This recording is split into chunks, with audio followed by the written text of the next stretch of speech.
Hi friends, this Ramanjaneyulu senior geography faculty. మనం జాగ్రఫీకి సంబంధించి group 2 ఎగ్జామినేషన్లో పర్టికులర్గా ఆంధ్రప్రదేశ్ రాష్ట్రానికి సంబంధించిన అంశాలు చెప్పాలి. ఆంధ్రప్రదేశ్ రాష్ట్రానికి సంబంధించి ఏం డిస్కషన్ చేయాలంటే, ఆంధ్రప్రదేశ్ రాష్ట్రంలో గతంలో 13 జిల్లాలు ఉండేవి. రీజనల్ వారీగా తీసుకున్నప్పుడు 3 కేటగిరీస్గా డివైడ్ చేశారు కదండి. ఒకటి మనకి ఏం చెప్పారంటే తూర్పు కనుమలని, అదేవిధంగా పడమటి పీఠభూమి అని, తర్వాత కోస్టల్ రీజియన్ని ఇలా 3 కేటగిరీస్గా డివైడ్ చేయడం జరుగుతుంది. మరి ఇలా 3 కేటగిరీస్గా డివైడ్ చేసినప్పుడు అదేవిధంగా మీకు ఇంకొక విషయం ఏంటి అంటే, రీజనల్ వారీగా అంటే ప్రాంతాల వారీగా ఇంకొక విషయం కూడా మీరు గుర్తుంచుకోవాలండి.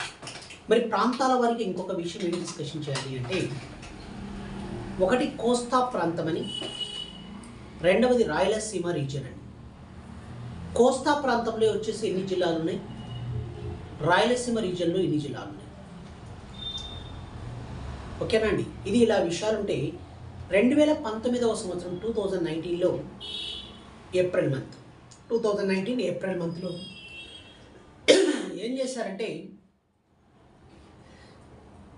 మరి వైఎస్ఆర్సీపీ ముఖ్యంగా జగన్మోహన్ రెడ్డి ముఖ్యమంత్రిగా ఉన్న ఈ ప్రభుత్వం 13 జిల్లాలను ఏం చేశారంటే 26 జిల్లాలుగా చేయడం జరిగింది.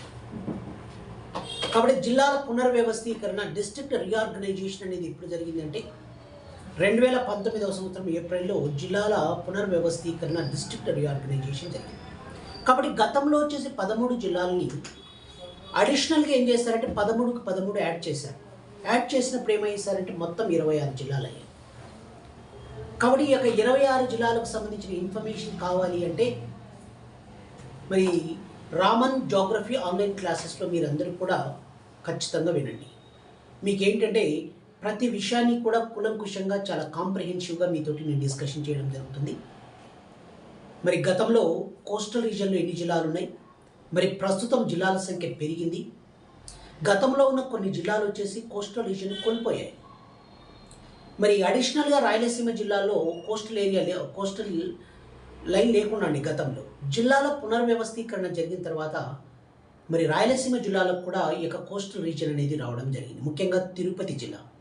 కాబట్టి ఇలాంటి అంశాలని మీకు కావాలంటే ఖచ్చితంగా రామన్ జాగ్రఫీ ఆన్లైన్ క్లాసెస్ మీరందరూ కూడా చూడాలని మనస వాచ కాంక్షిస్తూ సెలవు తీసుకుంటాను. Thank you very much to all. Have a nice day.